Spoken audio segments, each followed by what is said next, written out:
Radio Publique Africaine.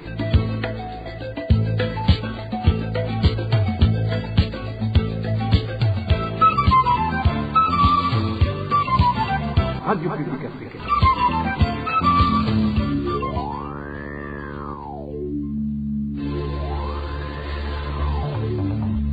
C'est le moment de suivre le journal parlé en français. À la présentation, Émile Nivassoum. Bienvenue dans ce journal du 5 mars 2022, la date qui coïncide avec le 21e anniversaire de la radio publique africaine. La Voix des Sans-Voix a commencé à émettre au Burundi depuis l'année 2001. Nous allons donner la parole à ces différents auditeurs au début du journal. Nous allons également évoquer ce don de 60 millions de dollars de la Banque mondiale qu'attend le gouvernement du Burundi pour riposter contre la Covid-19. Le gouvernement déclare qu'il va acheter des doses de vaccins alors que la consommation initiale n'a pas atteint 1% des vaccins disponibles. Et au cœur de la société, c'est l'émission de la synergie des médias qui va clôturer le journal. Aujourd'hui, nous parlons de la contribution de la femme dans les organes de prise de décision au Burundi. Voilà pour le sommaire. Le développement, c'est tout de suite. 5 mars 2001, 5 mars 2022, 21 ans, jour pour jour, la RPA est au service du public. La Voix des Sans-Voix célèbre donc aujourd'hui son 21e anniversaire. Les Burundais de différentes localités saluent le travail accompli par la radio publique africaine depuis sa création, surtout en matière de défense et de sensibilisation sur les droits des citoyens. Ces Burundais demandent à la RPA de redoubler d'efforts. Suivez certains Burundais qui se sont entretenus avec la RPA. Félicitations pour le 21e an de fonctionnement de la radio publique africaine. Je dirais que c'est une radio qui est venue à point nommé, car durant les 21 ans, la RPA a été vraiment la radio des sans-voix. Elle a approché le peuple burundais pendant les beaux et les mauvais temps. Pendant les beaux temps, il a toujours sensibilisé le peuple sur leurs droits, et ensuite, pendant les mauvais temps, elle a toujours fait un clin d'œil au gouvernement, aux responsables administratifs, afin qu'ils apprennent à respecter le peuple qu'il a élu. Je dirais que la radio publique africaine, comme beaucoup le disent, n'est pas une radio d'opposition, mais c'est une radio qui est là pour rappeler aux administratifs leurs devoirs, parce qu'ils ont un devoir. Ils ont d'ailleurs plusieurs devoirs envers le peuple qui les a élus. Ils sont là pour le peuple. Mais la plupart d'eux oublient justement que c'est grâce au peuple qu'ils sont là. Donc, à propos de la deuxième question sur ce que la RPA devait améliorer, j'encouragerais d'abord la RPA à aller de l'avant. Mais qu'elle s'approche du Burundi de la colline, qu'il n'a pas quelqu'un pour l'accompagner, quelqu'un pour l'écouter, que la radio publique africaine, comme elle est vraiment la radio des sans-voix, qu'elle s'approche à ce peuple qui est là, à ces gens qui sont là, qui n'ont pas à qui se confier. Pour ce 21e anniversaire de la radio RPA, nous avons un sentiment de satisfaction, surtout que durant toutes ces années, nous avons eu des informations qui sont fiables, des informations qui étaient vérifiées et qui étaient équilibrées, parce que durant toutes ces années, la radio RPA tendait le micro toutes les souches de la population, aux pauvres, aux riches, aux jeunes et aux vieux. Cela vraiment nous a très émus, surtout que l'homme a été des résultats cachés.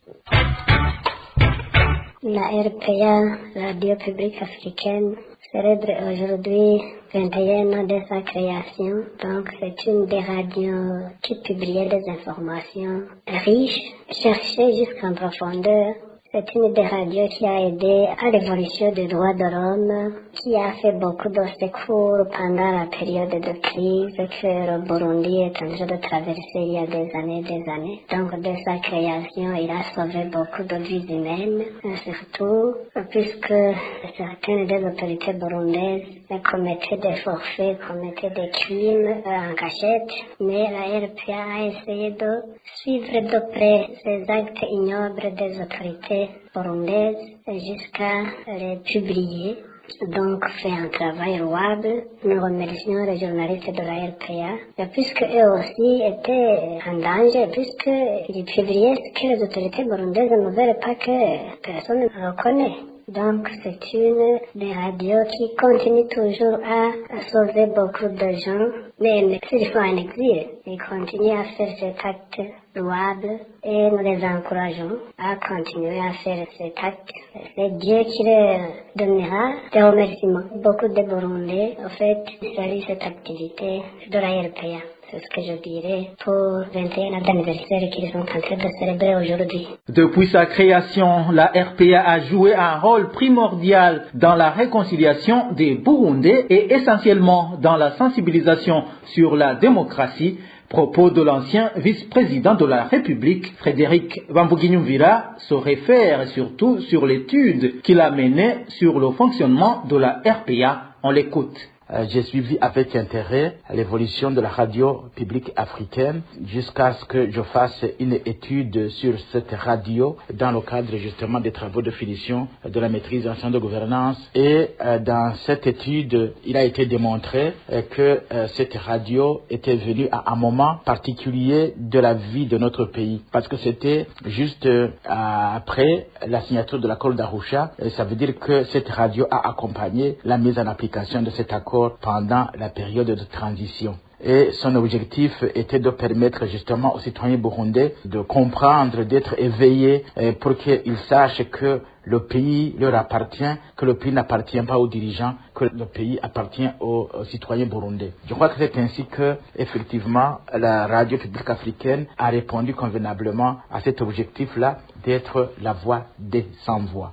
Dans cette étude aussi, il a été démontré que par les deux canaux, le canal d'information et le canal d'émission, en les comparant, il a été démontré que les populations étaient enclines à accepter, à comprendre, à écouter les émissions plutôt que des informations. C'est vrai, ils écoutaient et les émissions et les informations, mais les émissions avaient une note particulière, tout simplement parce que on appelait des responsables des partis politiques, de la société civile, des confessions religieuses, et les gens s'exprimaient et après on appelait la population à participer à ce genre de débat. Je crois que c'était à ce moment-là que les populations étaient contentes de participer à la construction finalement de leur propre pays. Et il y avait aussi des descentes sur le terrain pour poser des questions, échanger avec les populations, et aussi on laissait les populations venir donner des informations au siège de la RPA. Tout cela, ça permettait à ce que justement les populations puissent s'exprimer et n'aient pas peur de dire ce qu'il y avait. Et à ce moment-là d'ailleurs, l'autorité non plus n'avait pas peur qu'elle soit critiquée comme aujourd'hui. Donc, je crois que cette radio a atteint son objectif en essayant de répondre aux préoccupations des citoyens. De son côté, Jérémy Minani indique que la RPA n'a jamais cessé d'être aux côtés du peuple depuis sa création. De multiples séquestrations dont il a été victime ne l'ont pas contrainte à fléchir, ajoute le président du parti RDB. Jérémy Minani souhaite que la RPA diffuse aussi en Swahili. On l'écoute. Depuis sa naissance, la RPA a fait un travail extraordinaire en donnant la voix aux sans-voix. Elle a pu donner la parole aux citoyens ordinaires qui, avant, ne pouvaient pas s'exprimer. Ça a été un tournant historique, au fait, la naissance de la RPA, même dans le paysage médiatique, parce que la seule information qui louait le pouvoir véhiculée par la radio nationale a été contrariée par la réalité de l'information qui était véhiculée par la RPA. La RPA qui a pu quand même continuer à exister malgré les nombreux problèmes qu'elle a rencontrés, justifiés notamment par le fait que ceux qui ne veulent pas que les Burundais s'expriment ne veulent pas que la RPA continue à travailler. Depuis 2015, les conditions de travail ont changé. C'est malheureux qu'elle a été obligée de travailler à partir de l'exil et de s'éloigner de certains Burundais qui ne peuvent pas accéder aux réseaux sociaux.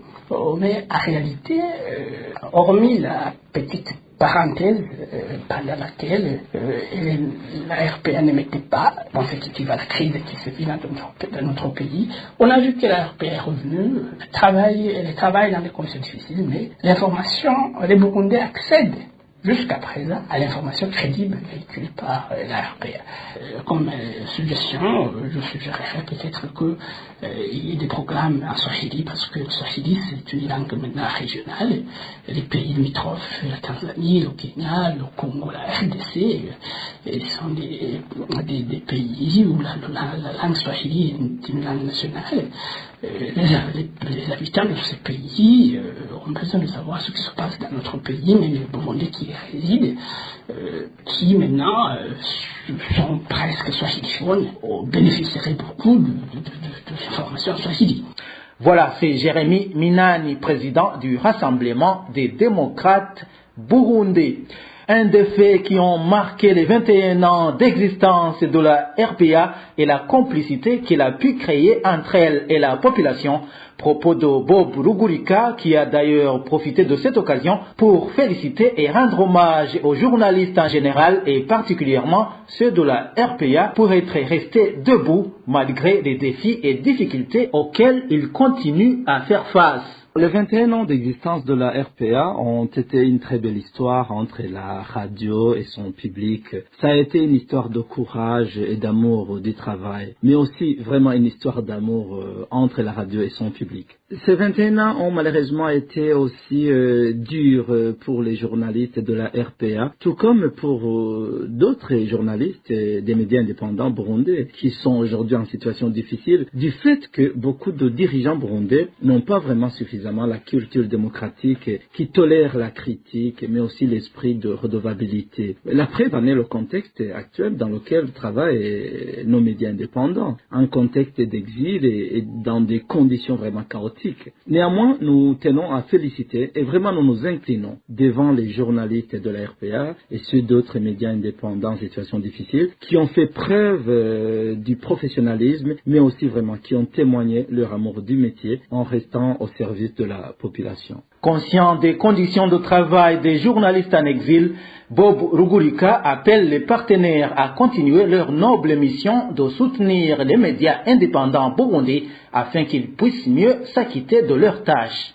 Encore une fois, Bob Rugurika. Nous regrettons le contexte de crise nationale, régionale, mais aussi mondiale, qui semble pénaliser les journalistes des médias burundais indépendants qui sont en situation difficile aujourd'hui. Nous encourageons les partenaires et les bailleurs de fonds à soutenir vraiment nos médias indépendants en situation difficile, car le Burundi a besoin d'une presse libre, professionnelle, dans son processus de normalisation, mais aussi de démocratisation. Le journaliste Bob Rugurika et en même temps directeur de la RPA promet que la radio publique africaine fera toujours de son mieux pour que les Burundais soient informés sur ce qui se passe dans leur pays et en plus de leur donner une tribune, et cela qu'il pleuve, qu'il neige. Dans un instant, nous parlons des cambistes qui ont été arrêtés. RPA.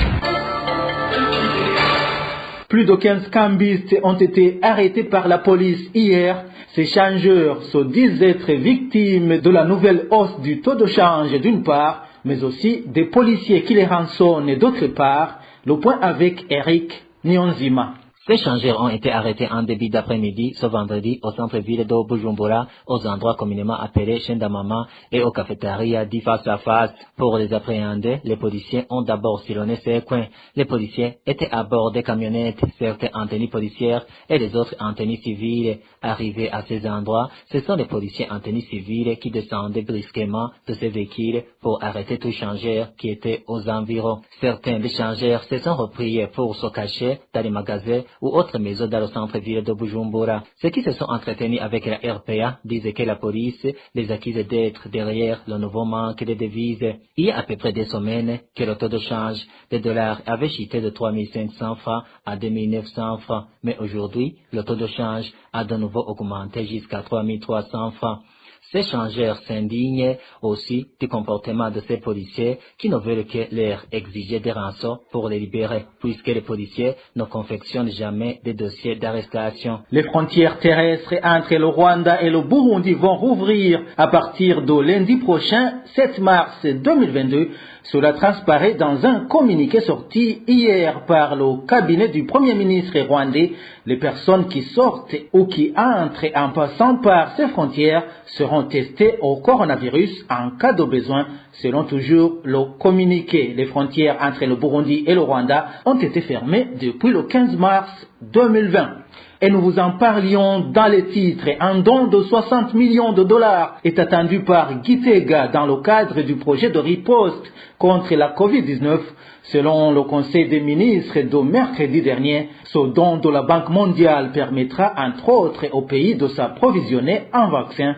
Le Conseil des ministres explique que le financement reçu l'année dernière n'a pas suffi suite au coût élevé du matériel. Je vous propose d'écouter Prosper Ntarugwamiye, c'est le secrétaire général et porte-parole du gouvernement. Le gouvernement du Burundi a bénéficié d'un financement d'un montant de 5 millions de dollars pour une durée de 12 mois, c'est-à-dire de juillet 2020 au 30 juin 2021, et prolongé jusqu'au 30 septembre 2021. Beaucoup de réalisations ont été faites, notamment l'acquisition des médicaments et équipements pour assistance respiratoire, les réactifs, les équipements de protection individuelle contre le Covid-19, etc. Compte tenu du fait que certaines activités du financement initial n'avaient pas été exécutées à cause de l'insuffisance du budget dû au coût élevé pour l'acquisition des équipements et matériels pour la prise en charge des malades, et suite à l'actualisation d'un nouveau plan de riposte validé en septembre 2021, comprenant un volet sur la vaccination contre le Covid-19, le gouvernement du Burundi a sollicité un don de financement additionnel auprès de la Banque mondiale pour contribuer au financement d'autres activités inscrites dans le nouveau plan de riposte. C'est ainsi qu'un financement additionnel du projet Covid-19 pour un montant de 60 millions de dollars américains a été approuvé et signé en date du 28 janvier 2022. Cet accord de financement additionnel servira pour financer le nouveau plan de riposte contre le Covid-19 en achetant les vaccins, en soutenant l'acquisition des intrants pour le diagnostic et la prise en charge du Covid-19. Cet accord permettra également l'acquisition de 50 ambulances, 30 appareils de radiographie pour les hôpitaux communaux et 10 lits par hôpital communal, etc. Entre-temps, les vaccins qui avaient été donnés au Burundi par ses partenaires depuis le mois d'octobre dernier ne semblent guère susciter un engouement au sein de la population burundaise. Jusqu'au 25 février, il n'avait été administré que moins de 1% du lot reçu. Le point avec Francine Mahol. Comme on peut lire dans le rapport du ministère de la Santé publique, le dernier publié sur le site des informations humanitaires web Relief, en date du 24 février, 8848 avaient été vaccinés sur près de 12 millions de Burundais. 1743 personnes se sont fait administrer le vaccin Sinopharm et 7105 personnes le Johnson.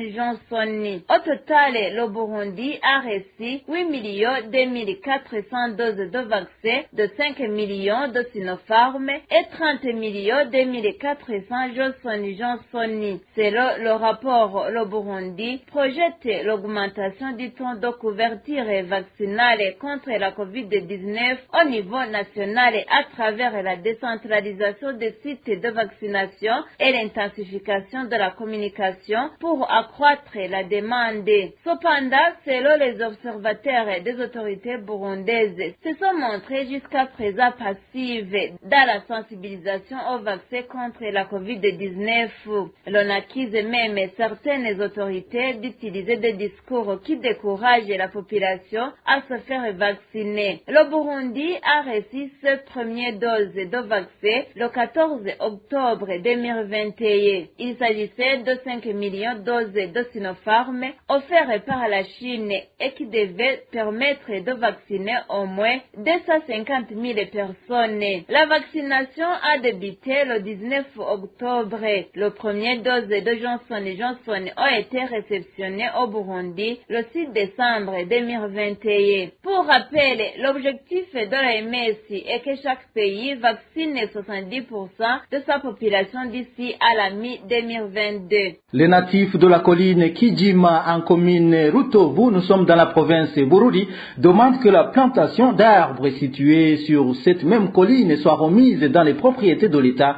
Ces natifs indiquent que le nommé Philippe Nineshwa s'est approprié de cette plantation, affirmant qu'elle lui appartenait. Les habitants de la localité affirment toutefois que ce sont eux qui ont planté ces arbres au cours des travaux communautaires. Les détails avec Danny Claire, il la trouve. La plantation d'arbres dont il est question a une superficie de plus de 2 hectares, ancienne propriété domaniale.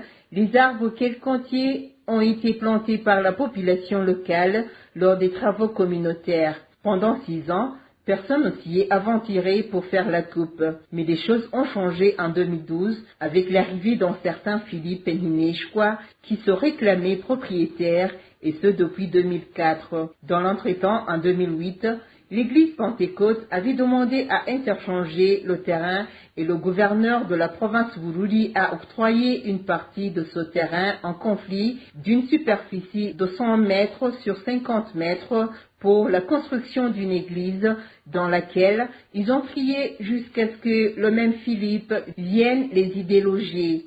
Les sources de la RPA indiquaient que le gouverneur de Bururi en 2014 avait ordonné à Philippe Nineshwa de ne plus inquiéter l'église Pentecôte ainsi longtemps qu'il n'aura pas des documents attestant qu'il en était le propriétaire. Jusqu'aujourd'hui, il s'est accaparé le reste du terrain alors qu'il n'a pas pu prouver que ce terrain lui appartient réellement.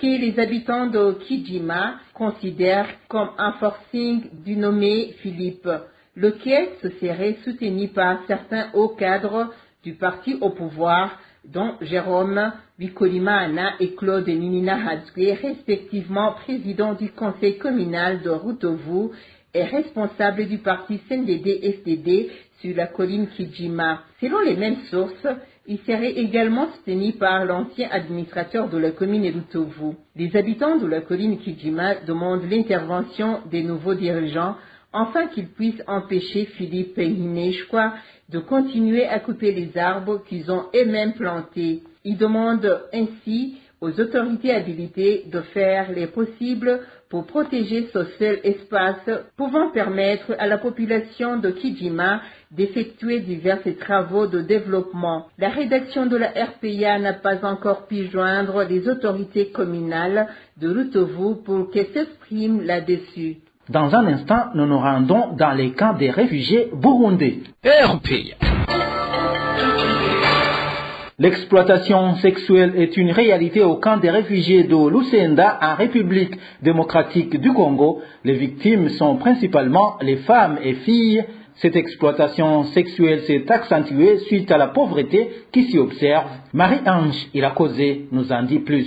Ne pouvant pas vivre des aides leur octroyées, les femmes de Lusenda sont obligées d'aller travailler comme tâcherons à l'extérieur du camp. Mais cela les met en danger car, une fois hors du camp, elles font face à maintes difficultés et sont parfois abusées sexuellement. L'une de ces femmes qui s'est entretenue avec la RPA témoigne. On doit s'aventurer à l'extérieur du camp pour trouver du travail. Mais malheureusement, des fois, on est abusé par nos patrons et cela nous affecte beaucoup.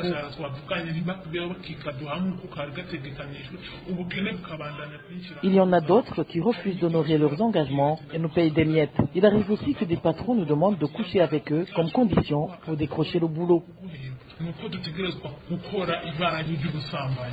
Ces femmes font savoir qu'elles essaient tant bien que mal de faire quelques activités génératrices de revenus, mais regrettent-elles, des fois elles se font dépouiller de toutes leurs marchandises par des Congolais qui les prennent pour leurs ennemis jurés Banyamulenge. Quand on a une taille élancée, on est pris pour un Munyamulenge. Par exemple, tu peux prendre 10 000 et te rendre à Sanze pour acheter des avocats. Et si tu as le malheur de croiser des Babembe, ils te dépouillent fouillent de tout ton argent et te prennent toutes ces marchandises juste parce que physiquement tu ressembles au Banyamulenge. La plupart du temps, on rentre donc les mains vides. Ces réfugiés burundaises demandent d'être assistées pour qu'elles puissent se prendre en charge et subvenir aux besoins de leur famille. Nous demandons un soutien financier car nous les femmes sommes plus vulnérables. Nous faisons face à beaucoup de difficultés qui peuvent pousser certaines à la débauche. Qu'on nous donne au moins de vivre afin qu'on puisse nourrir notre progéniture. Et en Douta, les violences sexuelles et autres mauvais traitements sont parmi les principaux problèmes auxquels font face les femmes de ce camp situé en Tanzanie, une situation empirée par une extrême pauvreté perçue actuellement comme une maladie chronique dans leur vie quotidienne. Des détails avec Elvis Niomongere. Les femmes du camp des réfugiés de Douta en Tanzanie vivent quotidiennement dans des conditions difficiles. À part qu'elles sont violées car elles vont chercher le bois de chauffage pour la cuisson, les femmes de ce camp de Douta ajoutent que même quand elles travaillent pour gagner la vie, elles ne sont pas payées. L'une d'entre elles témoigne. Nous les femmes ici au camp de Douta, nous traversons beaucoup de différents problèmes. Nous sommes violés, nous sommes battus, nous subissons la torture de toutes sortes. Vous savez bien qu'actuellement, on ne nous donne pas du bois de chauffage. La plupart du temps, tout cela nous arrive quand nous allons chercher du bois. En plus, même quand nous essayons de trouver du travail pour survivre, nous ne sommes pas payés. À côté de ce mauvais traitement dont les femmes du camp de Douta sont victimes, la pauvreté est un autre handicap pour leur survie. Ces femmes indiquent que la plupart d'entre elles sont incapables d'avoir des serviettes hygiéniques. D'autres problèmes que nous connaissons ici sont en rapport avec la pauvreté, qui n'est plus une chose normale. Nous manquons du savon, des serviettes hygiéniques, surtout durant notre période de menstruation. Mais nous sommes reconnaissants que les organisations humanitaires nous ont approvisionné en pagne en cette période où nous approchons la journée dédiée à la femme. Mais ils ont oublié de nous donner du savon pour laver nos habits et faire la propreté lors de nos périodes menstruelles. Les conséquences de cette vie minable que mènent ces femmes sont manifestées à travers le désespoir et le traumatisme. Nous y reviendrons dans nos éditions intérieures. Pour clore cette édition, c'est le moment de suivre le mini-magazine de la synergie des médias au cœur de la société. Aujourd'hui, le mini-magazine se penche sur la contribution des femmes qui sont dans les postes de prise de décision. Dans 3 jours, nous célébrons la Journée internationale de la femme. Au cœur de la société vous est présenté par Beni Axela Kana. Au cœur de la société.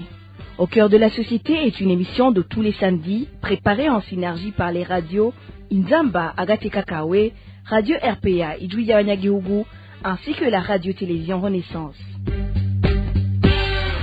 Ces dernières années, la participation des femmes dans les postes électifs a connu une certaine évolution. À titre d'exemple, au niveau de l'Assemblée nationale, le taux de représentativité des femmes est passé de 23% en 2015 à 36% en 2020.